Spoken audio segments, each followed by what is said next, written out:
Thomas Frank derby. An extra incentive this to try and put that home record right? Yeah, I think, of course, it's a little bit more special for me because I faced Brentford where I've been for 9 years. That's almost a quarter of my life. I had a fantastic time there and enjoyed every second of it. There's a lot of people I will see on Saturday I haven't seen for a long time. I used to see them every day more or less. So that will be special.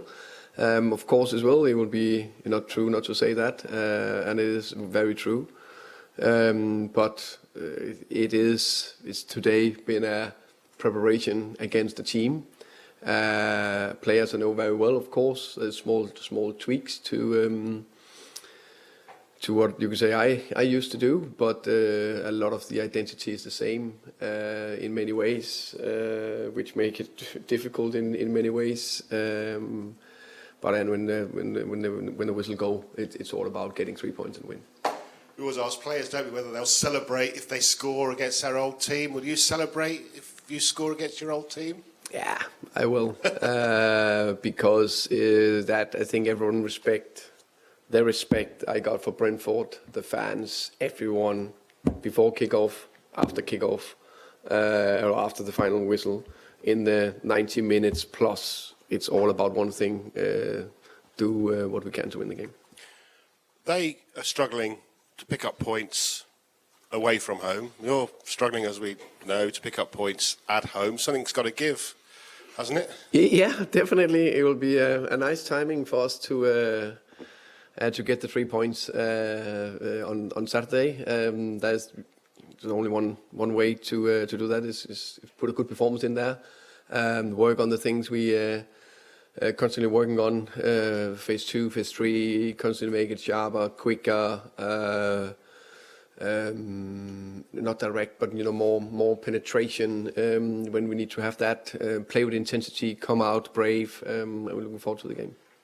The fight you showed, the persistence you showed in midweek has obviously given everybody a boost, including the fans. Have you had your defenders out there on the training ground practicing their overhead kicks?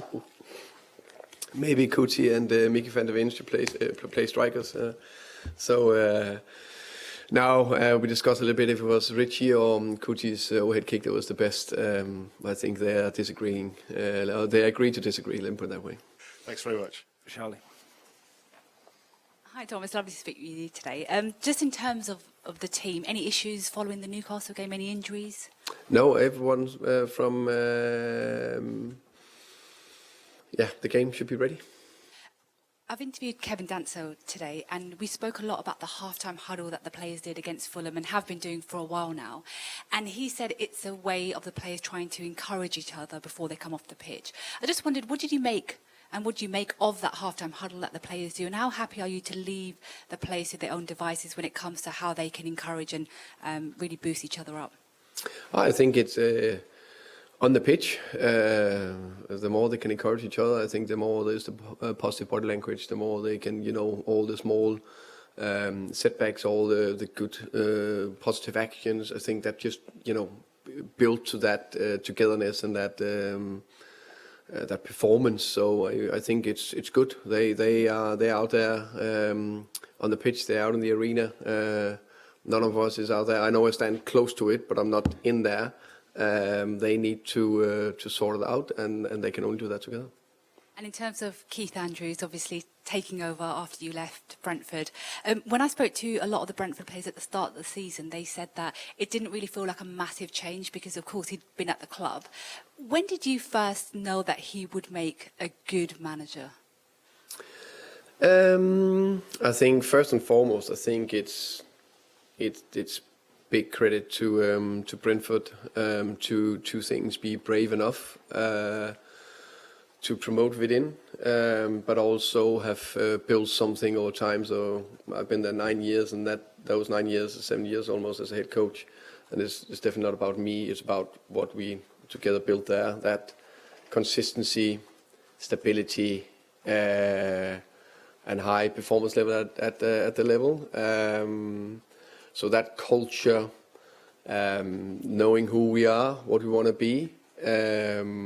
That was easier to, how can you say, continue with appointing Keith, and I think he's done a remarkable job.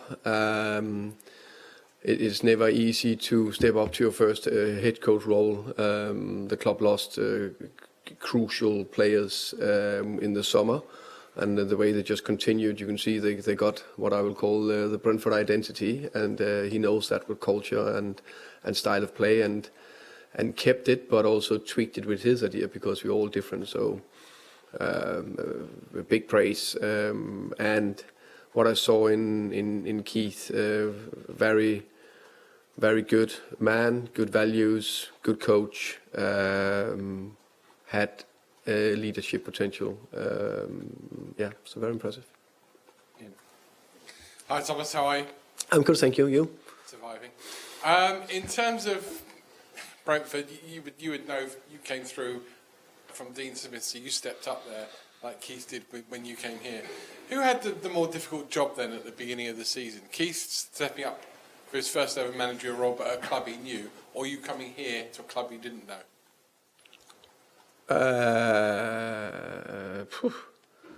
That's a good question. No, that's a very good question. I don't know which was I think it's, how can you say, difficult challenge, experience, whatever you call it, two different levels. He's come within the club, but he still he's standing out there a little bit more on his own, in front of everyone, facing players, staff, owners, press, everything.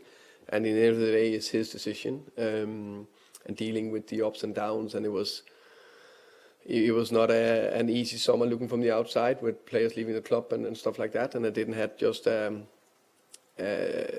perfect start to the first 3 or 4 games, so still keep his calm. And here it's different, of course, of stepping into a new club. Like again, need to know how the players are, the club, leadership, everything. Both good challenges.